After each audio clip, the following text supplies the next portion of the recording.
LifeLock, how can I help? The IRS said I filed my return, but I haven't. 1 in 4 tax-paying Americans has paid the price of identity fraud. What do I do? My refund, though. I'm freaking out. Don't worry, I can fix this. LifeLock fixes identity theft guaranteed and gets your money back with up to $3 million in coverage. I'm so relieved. No problem. I'll be with you every step of the way. 1 in 4 was a fraud-paying American. Not anymore. Save up to 40% your first year. Visit LifeLock.com/podcast. Terms apply. The Stone Zone. Entertaining and informative. On the Red Apple Podcast Network. You are now diving into the Stone Zone. This past Sunday, Super Bowl Sunday, I called for Congressman Jack Kemp to be inducted into the very prestigious Football Hall of Fame.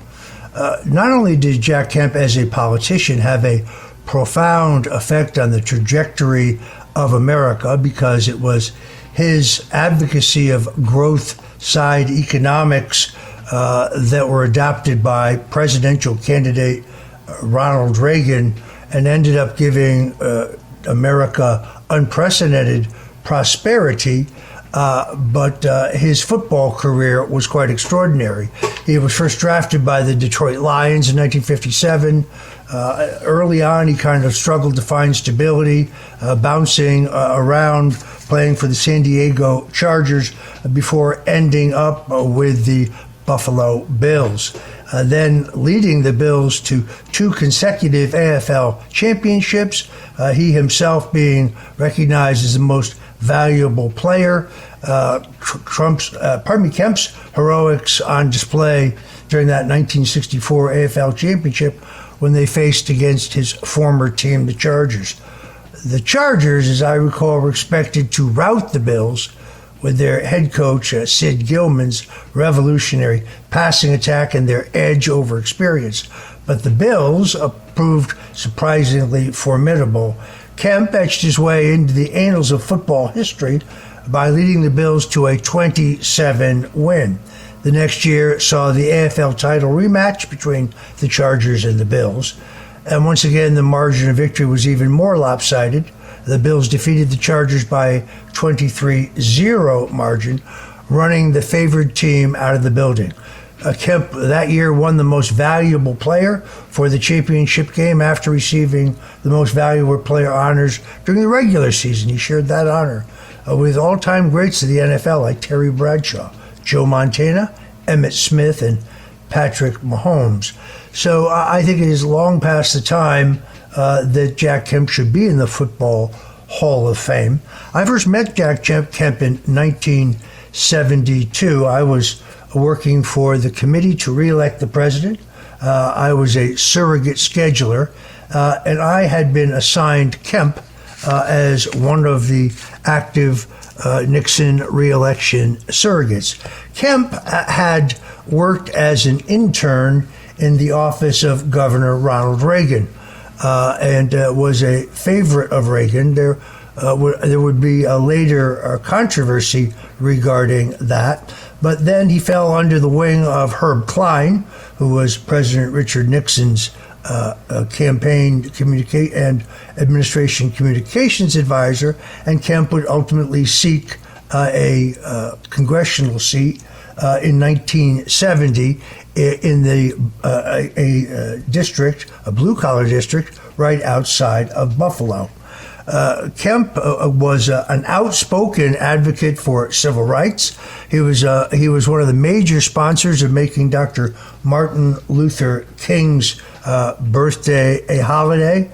He was for a broader, more inclusive Republican Party that reached out specifically to African Americans. But more importantly, he revolutionized our thinking about taxes. It was Jack Kemp with a small band of others like consultant Jude Oweniski and a young Larry Kudlow, Jeffrey Bell, and others who realized that based on history, deep federal income tax cuts resulted in spurts of revenue. In other words, a rising tide lifts boats. If taxes are lower, more people are working, therefore more people are paying taxes, and government revenues go up. I know it is the orthodoxy of the left who say that no, that's not how it works. These tax cuts are responsible for the deficits. They're not. Let's listen to this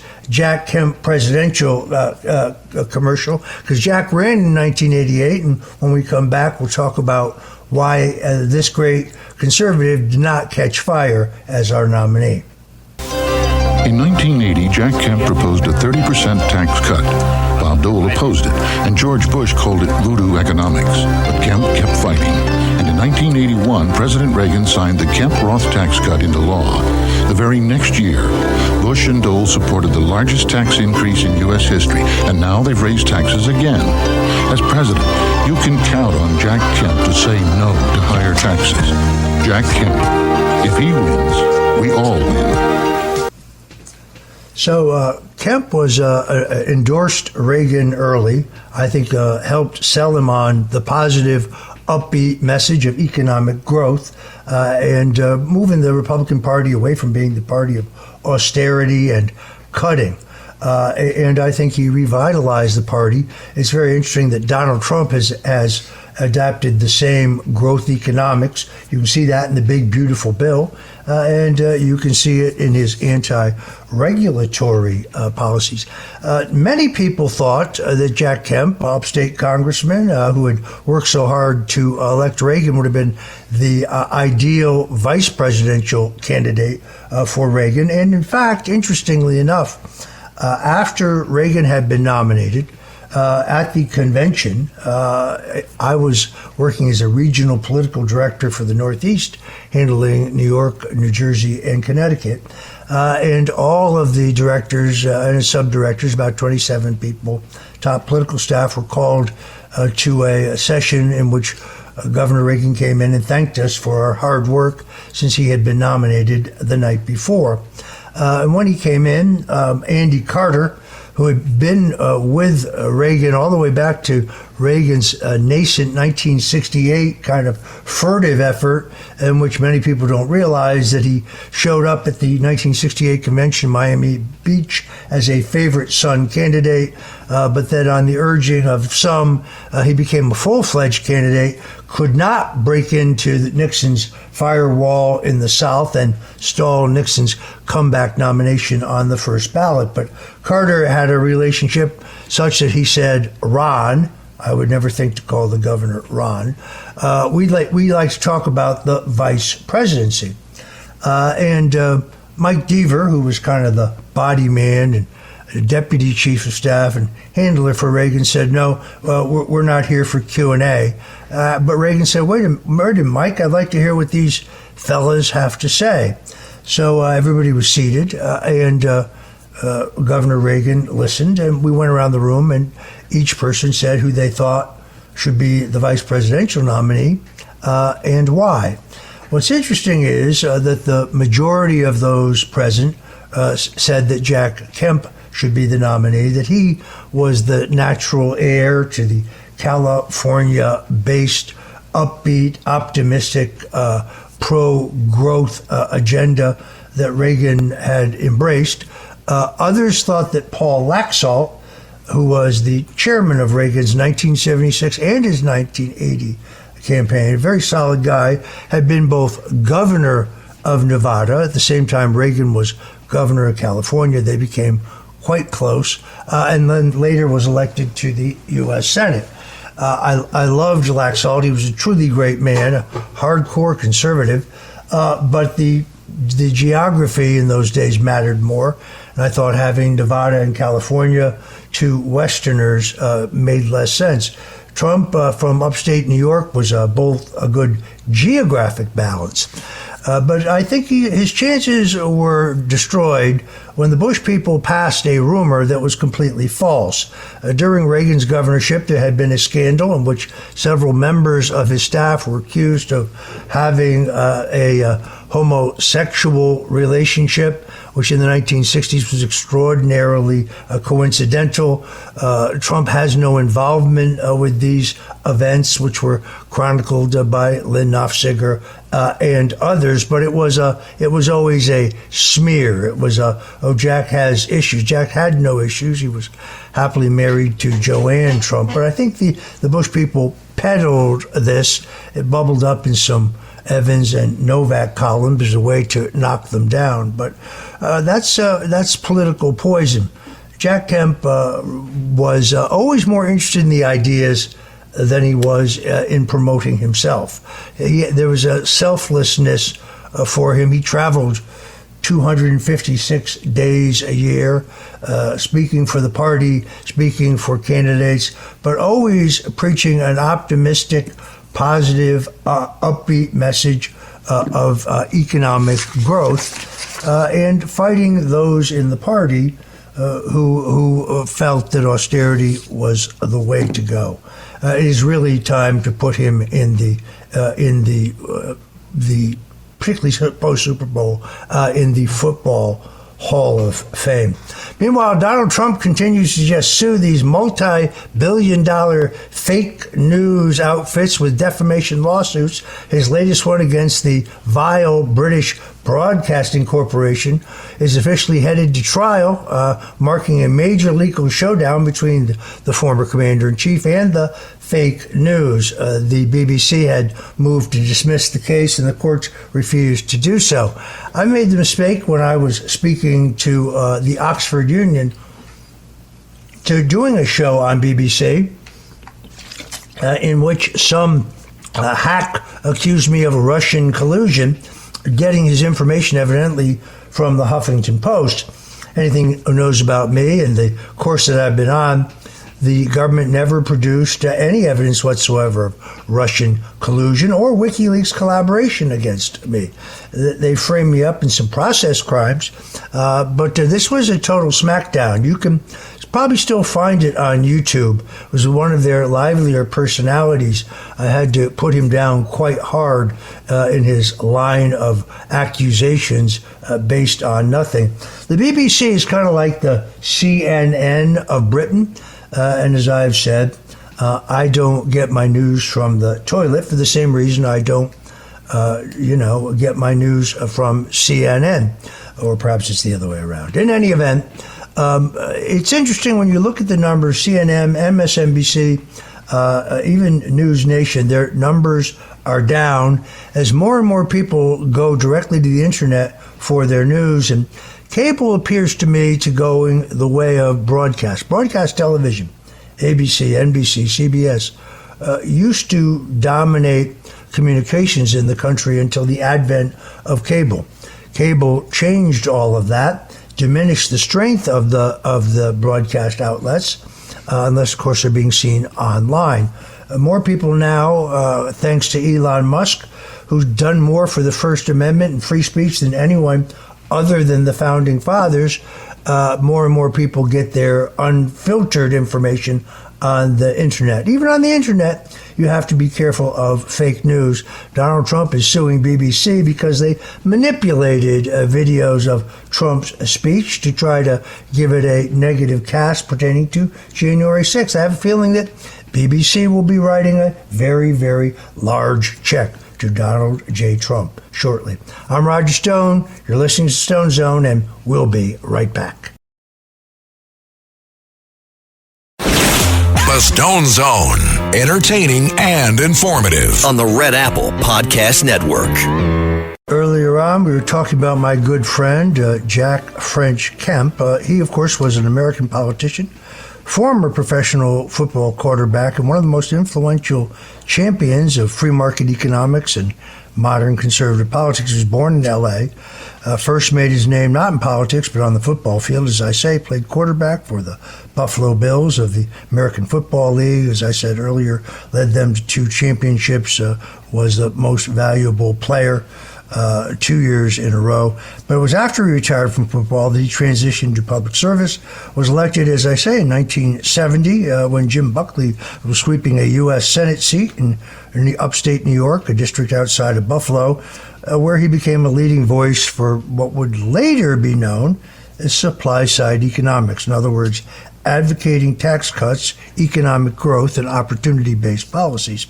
Kemp was a huge influence on Reagan and a key architect of the landmark 1981 tax cuts under President Ronald Reagan, helping shape the whole economic philosophy that we now know as Reaganomics. Reaganomics is practiced by Donald J. Trump. Jack Kemp's focus was consistent: expand economic opportunity, reduce government barriers, and promote growth as a path to empowerment. 1988, of course, Kemp ran for president, emphasizing optimism, urban outreach, and inclusive conservatism. I was proud to support him and work for him in that failed effort, but Reagan-Bush had become kind of I should say, stampeded into the minds of the primary electorate, and Jack's candidacy did not take off. He would later serve as the Secretary of Housing and Urban Development under George H.W. Bush, where he pushed for enterprise zones. And, of course, in 1996, probably his finest hour, Kemp was the Republican chosen by Senator Bob Dole to run for vice president. Now, Dole carried more states in his run against Clinton than George H.W. Bush did as an incumbent. And Dole and Kemp put on a hard-driving campaign in which they won more states and almost 3 million more votes than Bush and his running mate had run 4 years earlier. Throughout his entire career, Kemp stood out for his energetic and also endless speaking style. He was known to be long-winded on the stump because he worked hard to convince you about the American dream and economic mobility. He passed away in 2009, but his influence on the country continues, and therefore I reached the conclusion, not just should he be in the Football Hall of Fame, but he should now posthumously be given the Medal of Freedom by President Donald Trump. He exemplifies the pro-growth, pro-family, pro-middle class Reaganomics that is now Trump's major lodestone. It is time to honor the man who made all of this come together. That would be Congressman Jack Kemp. We'll be right back. The Stone Zone, entertaining and informative. On the Red Apple Podcast Network. Welcome back into the Stone Zone. Well, it looks like hard economic reality has hit Mayor Zoran Mamdani. The New York City mayor is now already walking back what I remember as a major campaign promise as the hard economic situation settles in. Just weeks into his tenure, the self-described socialist announced that he will not support expanding the city's FHEPS rental assistance program, a massive initiative already costing taxpayers between $1 and more than $1 billion, pardon me. Mamdani cited a looming $7 billion budget deficit over the next 2 years, acknowledged the city simply cannot afford the expansion he once championed.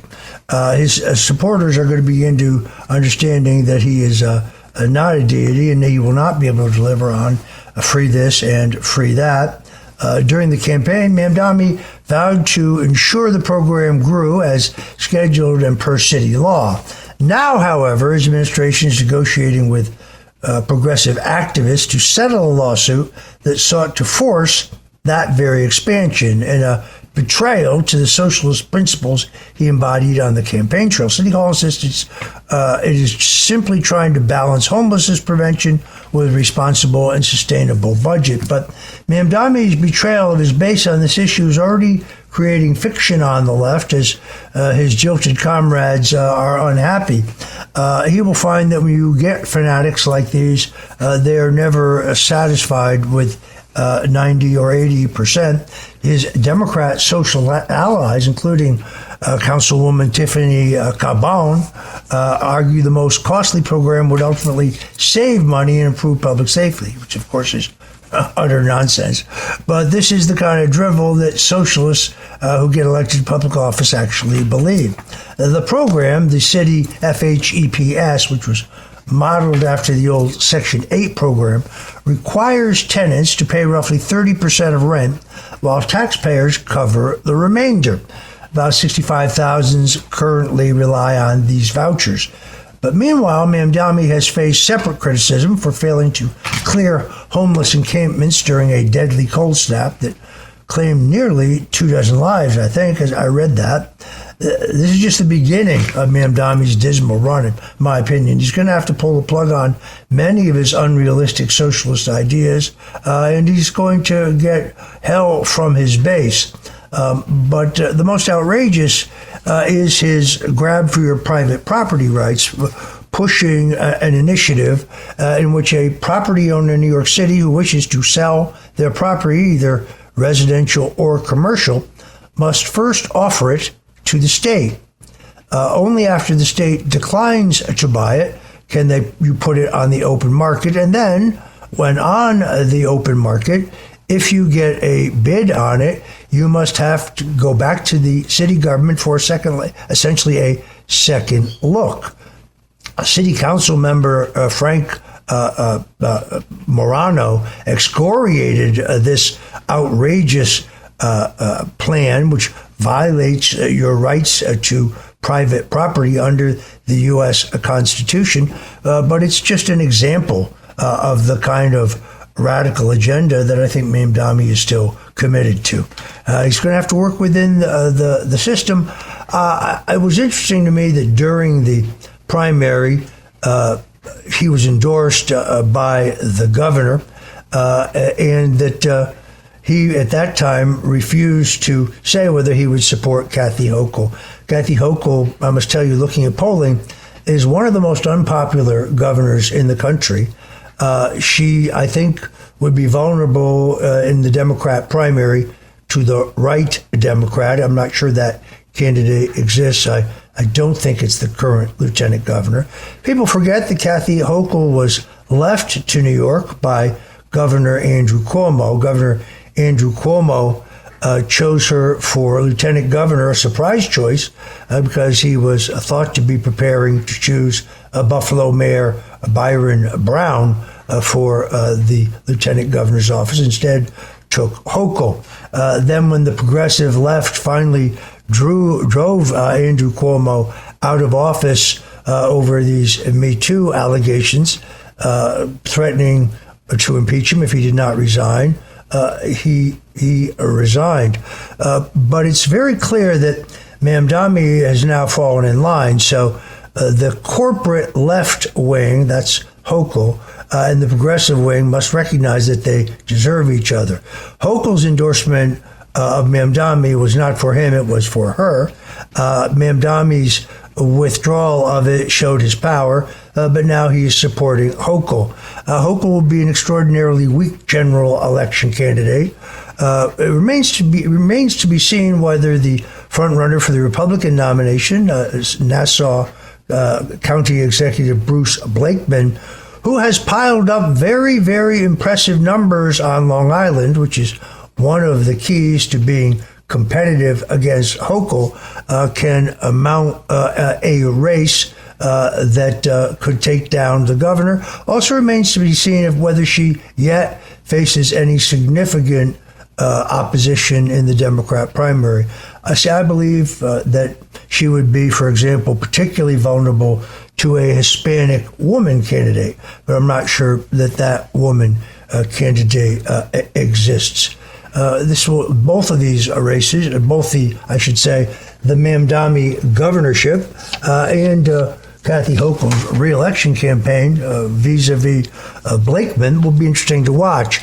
It seems to me that they have one initial problem, and that is the New York Conservative Party, which is essentially a relic from the 1960s, but continues to have permanent ballot position in New York State. New York State's one of the few states in the country where your name can be on the ballot multiple times as the nominee of multiple parties or as an independent, but you win the cumulative vote of all votes cast for you, regardless on which line they are cast. Therefore, the Conservative Party started originally to try to be a rightward anchor on the New York Democrat Party. It was then controlled by Nelson Rockefeller and Jacob Javits and John Lindsay and Roy Goodman before the party moved right where it is today. But you see, Blakeman is pro-choice, and the Conservative Party has as one of their absolute planks that they are unabashedly pro-life. The party is, in fact, if you analyze it, overwhelmingly Catholic. So I'm not sure how boss Jerry Kassar of the Conservative Party, who has kind of an arcane setup, his executive committee makes decisions on all endorsements, intends to handle that. We also don't know where Blakeman ends up going for a running mate, but finding a dynamic running mate could make this more of a race. But Blakeman is known to be a favorite of President Trump. They have a warm relationship. Last time I saw him was at Mar-a-Lago. Many people still surprised that at least Stefanik, who I think would have been a very strong candidate, elected in the end not to make this race. I think when she graciously withdrew the nomination, or when her nomination to the UN, which she richly deserved, was withdrawn, and she remained in Congress because the majority is so thin and her vote is desperately needed there, as well as her common sense. I think she would have been endorsed by the president for the governorship. In fact, he was enthusiastic for her candidacy, and her early poll numbers were very positive. On the other hand, she didn't pull the trigger. I think she was waiting to see if Mamdani won. I think it was pretty clear he was going to win, and that would have been a more positive factor moving her forward. Still think she has a great public career ahead of her. You see why she's in the House this week. House Republicans finally advanced a sweeping election integrity package with nearly, of course, every Democrat voting against the legislation designed to ensure that only American citizens cast ballots in federal elections. Seems pretty simple to me. This is, of course, the Save America Act we've talked so much about. Passed the House by a narrow margin of 218 to 213. That's why you see why it's so important to have Elise Stefanik still there, with only one Democrat having the courage to break ranks and vote yes. That's quite incredible. The legislation builds on the earlier SAVE Act, which was passed by the House in 2025 but ignored by the Senate. The core provision here is pretty straightforward, okay? Require proof of citizenship when registering to vote in federal elections, mandate photo identification at the polls, and strengthen coordination between state election officials and federal authorities to verify voter eligibility. Again, state elections are administered by the states, not the federal government, but the federal government can help. The bill also authorizes the Department of Homeland Security to pursue immigration enforcement if non-citizens are discovered on voter rolls, which has certainly happened, an effort that closes very dangerous loopholes in our election system. Republicans argue the measure is a safeguard aimed at restoring public trust in elections, obviously, when confidence remains very fragile, and the wounds from 2020 are still being explored. The Democrats, for some reason, insist that the requirement of a photo ID is somehow racist. I just don't get that. If the IDs are free and anyone can get one, if an ID is required to buy a pack of cigarettes or a six-pack of beer or to get on a plane or to apply for welfare or for any other legal purposes where they are, why not to vote? To me, seems to make perfect sense. You can't get on an airplane without one. But it does not look to me like the Republicans have the votes in the Senate, which is very sad. If enacted, the Save America Act would establish for the first time nationwide election standards ahead of the upcoming midterms, making it more difficult for Democrats to stuff the ballot box. Look, they're already sweating because Tulsi Gabbard, who was present at the Fulton County warehouse raid, the raid of the election board, and is known to be investigating the safety and security of the electronic voting machines and whether or not there is potentially foreign interference and manipulation via the internet. I misspoke when I said she had such proof. I think what she has is proof that the capability exists and existed for Venezuela and China to manipulate our elections. But whether whether it was done so in 2020, we presume it was, but whether they left records, that is what remains to be seen.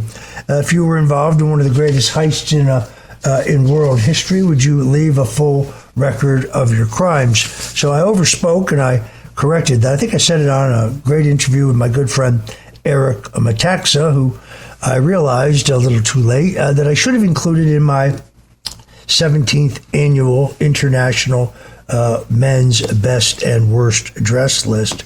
He is one of the most dapper gentlemen around, but in an interview with you, I overspoke when I said she had proof of the foreign manipulation. What she has is proof of the capability. The president has charged her with getting to the bottom of that question. She is the one, of course, who had the courage to declassify the Russian collusion documents, which definitively proved that there was a seditious conspiracy that began in the White House in 2016 through the first year of Trump's presidency as the Russian collusion hoax, two completely fabricated impeachment attempts, then the hijacked 2020 election, followed by the setup and Fedsurrection of January 6th, followed by Arctic frost and the extra-constitutional legal efforts by Joe Biden to destroy Trump, steal every penny from him, keep him off the ballot, and lock him up. And he overcame all of that only through the grace of God. What we're witnessing before us is one of the most dynamic times in American history. Donald Trump is endlessly moving forward.